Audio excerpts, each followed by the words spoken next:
aussi, lorsque vous avez des choses pour vous, ben, il ne faut pas s'en priver. Si nous avons des preuves d'ADN, pourquoi il y a peu de cabines qui en parlent? Ça aussi, le problème est réglé avec l'ADN. Depuis des années.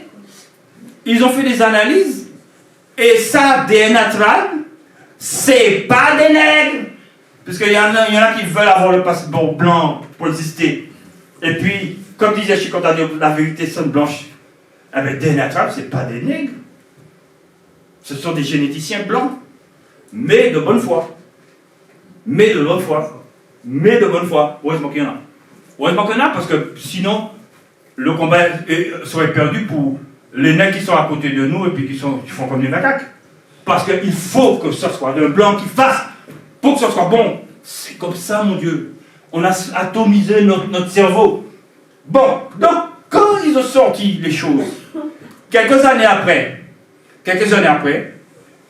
il y a eu une sorte de mystification sur les réseaux sociaux pour dire, soi-disant, qu'il y a eu des analyses sur DNA track, mais ils n'auraient jamais dû faire ça. Parce que ça a permis à des califs de fouiller. Parce qu'au départ, je n'étais pas au courant qu'il y avait ça. Mais c'est quand j'ai entendu ce mouvement-là, j'ai dit non, c'est pas possible. Les Blancs qui ont fait courir qu'il y a eu des analyses, et puis les analyses confirmaient que c'était des Blancs et des Sémites. Donc ils ont dit le contraire des résultats. Est-ce que vous voyez ce que je veux dire? Ils ont dit le contraire. Oui, ils l'ont fait.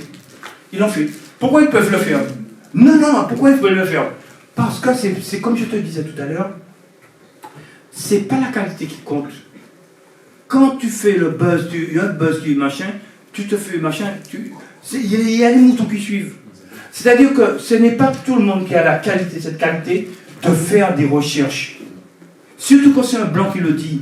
C'est-à-dire le blanc publie et des mauvais, ils disent, bon, il y a tel truc qui a été découvert. Combien de personnes, dis-moi franchement, combien de personnes qui ira à la source faire des recherches pour finalement voir que la source dit le contraire? Une personne sur... si je dis une personne sur 10, c'est bon. C'est bon. Non, mais c'est vrai. C'est vrai. Donc c'est pour ça qu'il y a beaucoup de noirs de parmi les Caraïbes qui pleurnichaient. Ils disaient, ah mais c'est pas vrai. C'est pas vrai. Et puis c'est qu'on a commencé à fouiller. On a trouvé les vrais...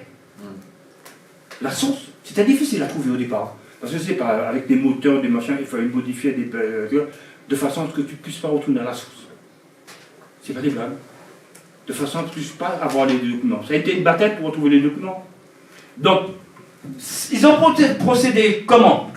À partir de l'indice de compatibilité génétique. Ça, vous pouvez vérifier. Hein. D'accord? Vous pouvez aller. Hein. Bon, il n'y a pas de souci. Donc, ils ont fait à partir de l'indice de compatibilité génétique. C'est-à-dire que, j'ai pris un exemple au départ. Supposons que vous avez un personnage qui s'appelle Hubert, il est mort. D'accord? On veut savoir, il y a trois autres personnages. Il y a Mamadou, il y a Pierre, il y a Jean. On veut savoir qui est-ce qui est le plus proche de Hubert. Supposons que ce sera pour un héritage, ou n'importe quoi. On veut savoir lequel entre Mamadou, Pierre et Jean sont le plus proches génétiquement de Hubert. D'accord? Donc, ils font ce qu'on appelle un test sur l'indice de compatibilité génétique. Ça, c'est le travail des généticiens, c'est leur boulot. D'accord, c'est leur boulot. Et puis, supposons, ça c'est un cas d'école. Je vais vous montrer la réalité. D'accord? Supposons qu'entre Hubert et Mamadou, ils trouvent 1. Supposons qu'entre Hubert et Pierre, ils trouvent 300. Supposons qu'entre Hubert et Jean, ils trouvent 200. Ce que les généticiens peuvent conclure, c'est que Hubert et Pierre sont très proches, génétiquement parlant. Alors que Hubert et Mamadou sont très loin. Donc c'est ce qu'ils ont fait. Et ils ont eu la chance. Cheikh Anta Diop n'avait pas eu cette chance-là, parce que Cheikh Anta Diop a pu avoir certaines momies, mais ce n'étaient pas des momies royales. On le lui a refusé. Mais il a pu avoir des momies quand même, hein, au musée de l'Homme, à Paris. Et puis qu'il a fait le test par la mélanine. Et puis il a trouvé qu'il y avait un taux de mélanine excessif. Ça c'était en 1973, ça a été publié par l'IFAN. Institut fondamental d'Afrique noire. Ça a été publié en 1973, d'accord? Mais ceux-là, ils ont été plus loin, puisqu'ils ont eu des pharaons, des rois et des reines. D'accord? Donc, rappelle-toi, toi, tout ton Camon, etc. Donc, tous ceux qui sont au Ti, etc. Bon. Ça, c'est la crème, hein. C'est la crème, hein, surtout. Ils sont au Nouvel Empire. C'est... L'Égypte, Kemet était... Ah là là, était forte, hein. Donc, il n'y a rien à dire. Il n'y a rien à dire. On n'est pas à la basse époque. On n'est pas à l'époque de Cléopâtre. Donc, on est à une époque où Kemet est puissant. Puissant. Donc, qu'est-ce qu'ils trouvent? Les résultats sont là. Lorsque le chiffre est très fort, en haut là, nous sommes en Afrique ici. Et ça, ce sont les différents rois et reines. Et ils ont fait là une moyenne. D'accord? Ils ont fait la moyenne. Donc,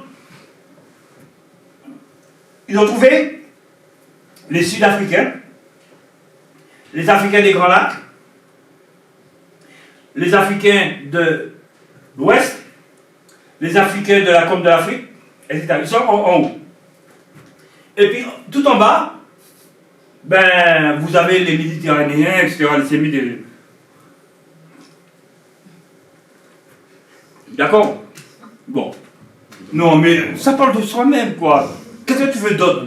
Je t'ai dit que ce sont des Blancs qui ont fait les analyses, donc tu n'as pas le complexe derrière toi. Très bien ça.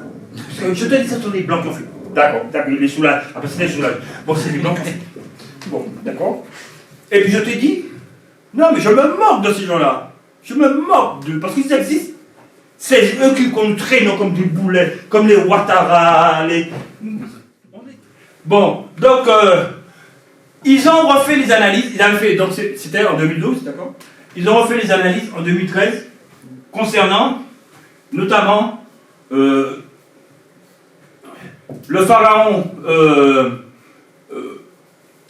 Ramsès III et son fils.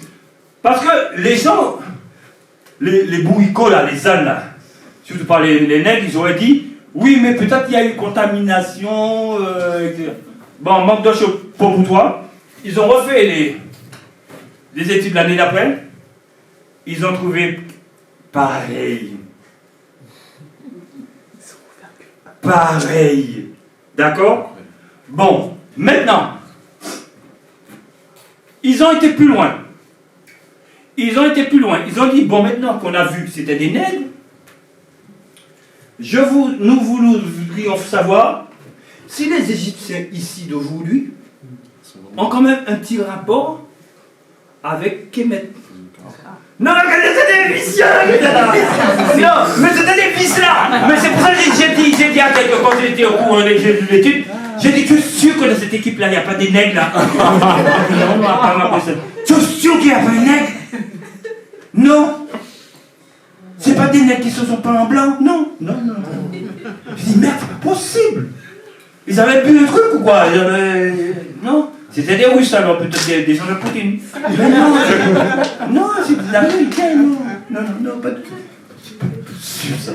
Donc ils ont fait une étude, et 6 blancs. Et ils ont dit que les Égyptiens aujourd'hui, c'est des Arabes. Regardez, c'est des Arabes, ils ont à peu près le même taux d'ADN, que le même truc, le même profil que les gens d'Arabie Saoudite. C'est les gens qui veulent même pas que les femmes conduisent des voitures, ouais.